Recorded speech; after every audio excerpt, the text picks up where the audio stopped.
हम जी कर रहे हैं कि बिल जो है वो कहाँ पास होता है, कैसे उसकी मंजूरी होती है।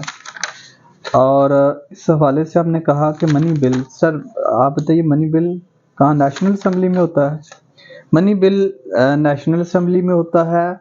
और बाकी जो बिल है फेडरल लेजिस्लेटिव लिस्ट में वो हमने आर्टिकल 70 में किया कि वो किसी आइदर हाउस में भी इंट्रोड्यूस हो सकते हैं, उनके दोनों तरीकाकार हैं।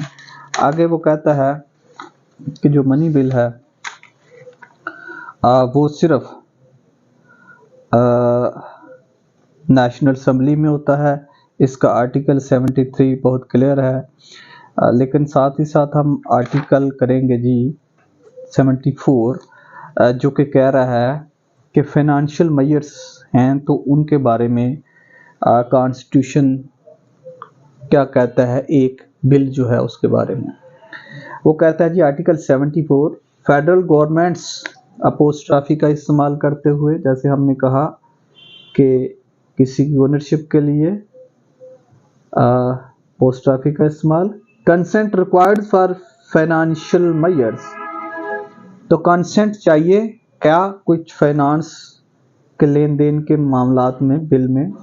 ए मनी बिल और अ बिल और amendment which if enacted and brought into operation would involve expenditure from the federal consolidated fund। हम आगे चल के देखेंगे ये कंसोलिडेटेड फंड क्या है, क्योंकि एक वीडियो में ये सारी चीज़ों को बताना मुश्किल होता है। और मेन ऑब्जेक्ट होता है कि जो बेर एक्ट क्या है इसको पढ़ा जाए, और बेर एक्ट को कैसे पढ़ना है।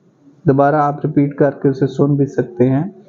क्वेश्चन तो बहुत एक ही क्वेश्चन आते हैं कि अगर मनी बिल की नेचर कौन डिटरमिन करेगा। हमने प्रीवियस वो भी देखा कि वो स्पीकर डिटरमिन करेगा अगर ये कंफर्म नहीं है तो।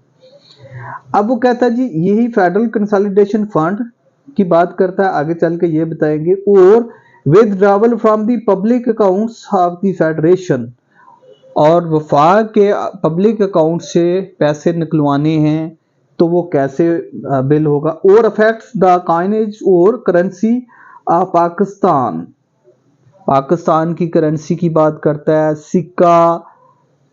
सिक्का की बात करता है कि इसके कॉइन को कैसे।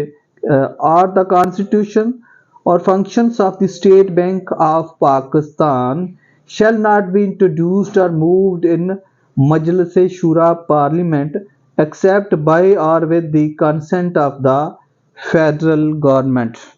तो यहां कहता है कि ये बिल जो है ये पार्लियामेंट में नहीं आएगा, उसने किसी हाउस की भी बात नहीं की। अच्छा ये भी क्वेश्चन आ सकता है, यहां अगेन मैंने कहा क्वेश्चन बहुत से निकलते हैं कि कौन सा बिल है जो किसी हाउस में डायरेक्टली नहीं पेश किया जा सकता।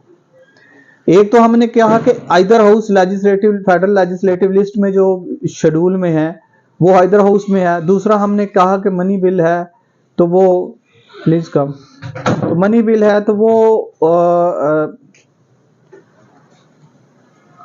कॉन्स्टिट्यूशन का आर्टिकल 74 है जी। अच्छा वो कहता है जी एक्सेप्ट बाय और with the consent of the federal government. ठीक है जी, तो यहाँ ये आ गया कि फेडरल गवर्नमेंट की अप्रूवल चाहिए जी किन के लिए, फाइनेंशियल मेजर्स के लिए जो इस आर्टिकल में बयान किए गए हैं।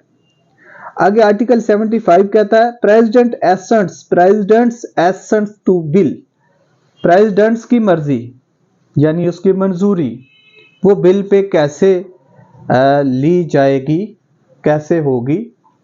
और ये बहुत ज़रूरी है, इसमें थोड़ा सा आएगा, हम इसको कोशिश करते हैं फुली एक्सप्लेन करने की। When the bill is presented to the president for assent, the president shall within 10 days क्या करेगा 10 दिन में 10 days। अच्छा ये 10 को अगर आप गौर से देखेंगे तो इसने कौन सी ब्रैकेट इस्तेमाल की है सर, स्क्वायर ब्रैकेट। और 10 डेज के बाद इसने फिर जी हो क्या इस्तेमाल किया, एम डैश का इस्तेमाल किया। ए आपके पास है 75 देखिए ना। अच्छा जी आगे कहता है, ए कहता है assents to the bill semicolon, और बी कहता है in case of bill other than a money bill return the bill to the Majlis Shura parliament with the message requesting that the bill. अब वो कहता है कि मनी बिल के अलावा दोबारा बिल जो है क्या करेगा, अगर 10 दिन में नहीं होता तो वो वापस कर देगा। पार्लियामेंट को, मजलिस शूरा को मैसेज क्या होगा, requesting that the bill or any specified provision thereof be considered and that any amendments specified in the message be considered. अब प्रेसिडेंट साहब दोबारा बिल भेजेंगे मनी बिल के अलावा और कहेंगे कि इसमें फलां फलां चीज को कंसीडर किया जाए, सुजेशन देंगे। अब वो कंसीडर होती है नहीं होती है, इसके बारे में आगे क्या है कि जो प्रेसिडेंट कह रहा है कि इसको कंसीडर किया जाए, अगर वो दोनों हाउस कर लेते हैं तो फिर क्या होगा, नहीं करते तो फिर क्या होगा। When the president has returned the bills to the Majlis Shura parliament, अब यहां अगेन देखिएगा उसने मजलिस शूरा को कहा, फिर इसमें राउंड ब्रैकेट क्या है, दूसरा पेरेंथीसिस के साथ पार्लियामेंट भी कहा। It shall be reconsidered by the Majlis Shura parliament in joint sitting. अब हमने देखा कि ज्वाइंट सेशन कैसे होता है और ज्वाइंट सिटिंग कैसे होती है, ये भी आर्टिकल प्रीवियस जो है वो बताते हैं। And if it is again passed with और विदाउट अमेंडमेंट, अब यहां देखना है कि अब दोबारा सुजेशन के साथ बिल आया कि इसको ऐसे अमेंड करें, लेकिन अमेंड हुआ या ना हुआ, पास हो गया ज्वाइंट सेशन में। by the Majlis Shura Parliament by the votes of the majority of the members of both houses present and voting। दोनों हाउसों की, दोनों में से यानी दोनों हाउस के जो मेंबरान हैं उन्होंने मेजॉरिटी के साथ उसको पास किया। It shall be deem for the purposes of the constitution to have been passed by both houses and shall be presented to the president. अब ज्वाइंट सिटिंग में दोनों ने कर दिया तो यही कंसीडर किया जाएगा कि दोनों हाउसेस ने उसे पास कर दिया और ये बिल सेकंड टाइम जा रहा है प्रेसिडेंट के पास। याद रखिए, फर्स्ट टाइम नहीं, फर्स्ट टाइम तो वो रिटर्न करेगा, प्रेरोगेटिव है और उसने कर दिया। अब सेकंड टाइम क्या होगा, the president shell give his essence with in 10 days। अब सेकंड टाइम फिर उसके पास दोबारा जब बिल जाता है तो प्रेसिडेंट के पास कितना है, 10 days है, 10 दिन है कि अपनी वो उसमें मंजूरी दे। और अगर वो फेल हो जाता है, failing which such assents shall be deem to have been given. अब यहां है कि अब दोबारा बिल किया लेकिन मंजूरी 10 डे में नहीं हुई, तो मीनिंग देयर बाय कि वो 10 डे लैप्स गुजर गए तो वो मंजूर हो गया, उसकी मंजूरी तसव्वुर की जाएगी। अब सर ये सेकंड टाइम की बात कर रहा है। When the president has assented or is deemed to have assented, अब deemed to भी फिर स्क्वायर ब्रैकेट का इस्तेमाल करते हुए कह रहा है कि अगर वो तो जहां तो उसने 10 दिन में अप्रूवल कर दिया, मंजूरी दे दी, एसेंट्स अगर नहीं दी टू एक बिल को, it shall becomes law and be called an act of Majlis Shura parliament. अब पार्लियामेंट का एक्ट या लॉ कब बनता है, जब वो बिल जो है फाइनल एसेंट्स प्रेसिडेंट की आइदर वे ऑब्टेन कर देता है। अगर 10 दिन में उसने कर दी तो ठीक प्रेसिडेंट साहब ने, अगर नहीं की तो फिर भी उसकी एसेंट्स शामिल होगी। No act of Majlis Shura parliament and no provision in such act shall be invalid by reason only that some recommendation, previous sanctions और consent required by the Constitution was not given if that act was assented to in accordance with the Constitution। तो आज का जी हम president की essence तक कर रहे हैं और आगे चलते हैं। जो आर्टिकल है इसका 76, bill not to lapse on prorogations ETC। अब वो कहता है कि प्रोरोग होता है मुलतवी करना, इल्तवा करना, खास करके किसी असेंबली का अजलास वगैरह जो है इल्तवा होना, मुलतवी होना। तो प्रोरोगेशन पे वो कहता है कि बिल जो है वो अपना फेल नहीं हो जाएगा, एक्सपायर नहीं हो जाएगा,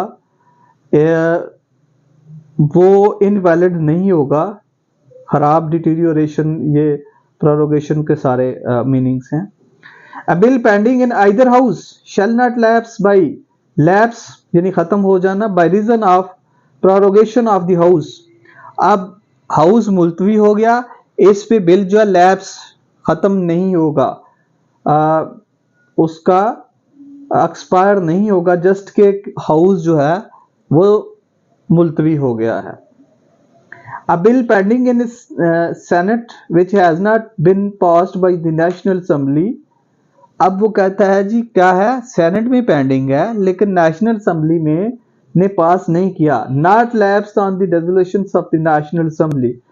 तो नेशनल असेंबली के डिसॉल्व होने की वजह से, खत्म होने की वजह से एक बिल जो है वो खत्म नहीं होगा। बहुत अहम बात यहाँ कर रहा है कि इसको मैं थोड़ा सा एक्सप्लेन करता हूँ कि अगर एक आइदर हाउस में हमने देखा जो लेजिस्लेटिव लिस्ट में जो उसने दी आइटम्स या चीज़ें, उनका बिल किसी हाउस में पेश किया जा सका, बिल सेनेट में गया, सेनेट ने अप्रूव किया, अभी नेशनल असेंबली ने नहीं किया, ओरिजिनेट ही सेनेट में हुआ लेकिन नेशनल असेंबली खत्म हो गई, उसकी वजह से वो बिल पेंडिंग रहेगा, वो लैप्स नहीं होगा, खत्म नहीं होगा, डिटीरियोरेट नहीं होगा, एक्सपायर नहीं होगा, ये बात करें। A bill pending in the National Assembly और a bill which we have been passed by the National Assembly is pending in the Senate shall lapse on the resolution of the National Assembly. हाँ, vice versa यहाँ एक और बात कर रहा है। अब एक नेशनल असेंबली में, आइदर हाउस में से नेशनल असेंबली में आया बिल, नेशनल असेंबली ने पास कर दिया, सेनेट ने नहीं किया, अभी पेंडिंग था, लेकिन नेशनल असेंबली खत्म हो गई तो वो बिल खत्म हो जाएगा। तो चूंकि सेनेट एक परमानेंट इदारा है, तो सेनेट में अगर कोई बिल है, नेशनल असेंबली उसने पास किया, नेशनल असेंबली नहीं है, वो खत्म नहीं होगा। यहां थोड़ी सी डिफरेंट बात करता है जी। आगे 77 कहता है tax to be levied by the law only, no tax shall be levied for the purpose of the federation except by और under the authority of act of Majlis Shura parliament. तो पार्लियामेंट के अलावा की कोई टैक्सेशन नहीं होगी और टैक्स नहीं लगाया जा सकेगा जी। नेक्स्ट हम आर्टिकल 78 करेंगे।